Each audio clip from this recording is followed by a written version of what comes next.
السلام عليكم ورحمة الله تعالى وبركاته. الدرس تاع اليوم كيفاش نقرا الوصفة الطبية، قراءة الوصفات الطبية. قراءة الوصفات موضوع مهم جدا، لأن لا بليبار تاع الناس اللي تخدم في الفارماسي لا بيت الوقت تاعهم والمشكل تاعهم الأول والأخير هي الوصفات الطبية، ما يقدوش يقروها. الغلطة لما تعود للطبيب، لأن الأطباء الأغلبية مازال إلى يومنا الحالي يكسبوا الوصفات الطبية تاعهم بيديهم.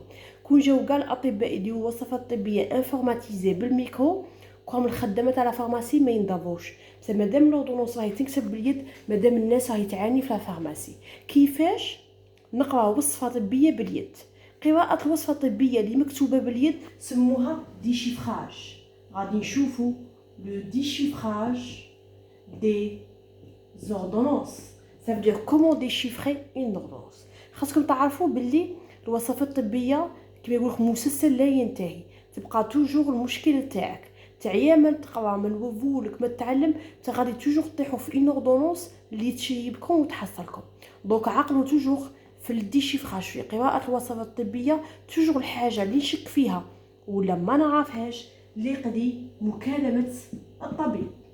جينيرالمون كاع لي زوردونونس يديروك نيميرو التليفون في لوردونونس، اوكي، اللي غنعيط طبيب ونسقسيه. ما كانش نيميرو التليفون ما نمدش الدواء، لوردونونس نرجعها مع المريض. دونك غير نشك ولا ما نعرفش يفو ميو ما نريسكيش، لان الوصفه الطبيه راهي تعود المسؤوليه عليك انت، وكون تغلطوا في الدواء غادي يحصلوكم غير نتوما. وكاين ميم ديكا اللي ديبوزو فيكم بلاص ويشكو بكم، سورتو الا كان المريض عطيتو له الدواء كاع واحد اخر وغلطتو له غلطه كبيره. كي نبغي ندير لو ديشيفراج دي زوردونونس، صافي قراءه الوصفه الطبيه، كاين اشياء في الوصفه يهموني بزاف. اولا نوعيه اختصاص الطبيب، هذه سي امبورطون.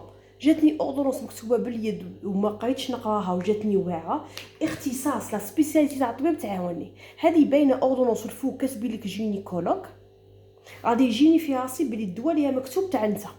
كاتبين فوق ديرماتولوج، غادي يبان يجيني في راسي بلي راهم كاتبين دواء تاع الجلد ديرماتو. كاتبين كارديولوج، غادي يجي في راسك غادي هم كاتبين لك دواء تاع القلب. دونك اول حاجه مهمه في الديشيفراج كي نبغي نقرا وصفه طبيه، نقدر نشوف اختصاص الطبيب. كيفاش نشوفها؟ في الوصفه الطبيه كاتبين لو ميثال اللي فوق، سي بون. زيد اللي تعاوني كذلك شكل الدواء، اوكي، والدوزاج تاعه. باغ كاين كلمه تاع دواء ما فهمتهاش، تاع كاتبين حداها كومبريمي 20 ملغ، كاتبين انجيكتابل 1 غرام. دوزاج ولا فون شويه تعاوني. باغ كاتب لك انجيكتابل 1 غرام، باين بلي هذه لبا، سورتو لا دايرين لا كونتيتي 6 قوابس ولا 5 قوابس ولا 8 قوابس. دونك كاين كي شغل دي زاستوس، كاين عفاسي يعاونوني باش نديشيفري لوردونونس الطبيب، ونقرا كذلك شكل الدواء لو دوزاج تاعو ولا كونتيتي. كي يكتبوا لك باغ اكزومبل لا كونتيتي دواء هكا مخلط ما فهمتوش، وحده كتبين لي 10 بواط 8 بواط، هادو باينه بلي سي دي زانجيكسيون لي بالي. الكاشيات ما غاش نعطوه 8 قوابس، السيفويات ما غاش نعطوه 10 قوابس. دونك لا كونتيتي تاعي تعاوني. دونك الشكل والدوزاج ولا كونتيتي تاع الدواء اللي مكتوبه في لوردونونس تعاوني شويه. ميزا با لوردونونس نقعد نخنطش فيها، كاين حاجه واحده اخرى اللي قلي ندير الحوار. دي فوا الحوار مع المريض يعاوني، نسيي المريض نقعد نهضر معاه باش هاك مريض الحاجه شراه يضرك، الحاجه اسكوا فيك لاغريب، الطبيب شا قلت له.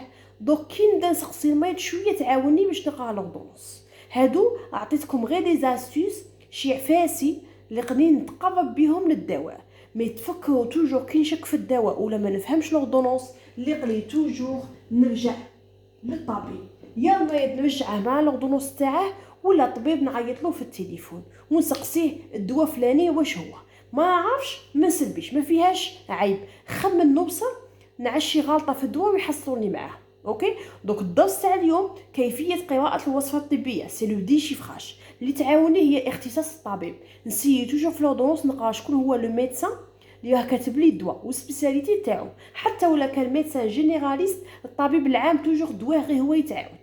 نسيي نتقرب لي زاستوس لي فورم لا بوزولوجي لا كونتيتي تاع الدواء هادو كاع يعاونوني. وقلت لكم ثالثا اللي تهم وتعاوني بزاف هي الحوار. صافي نسيي نهضر مع المريض، بالك المريض غادي يوصلني للدواء اللي راني حاصل فيه.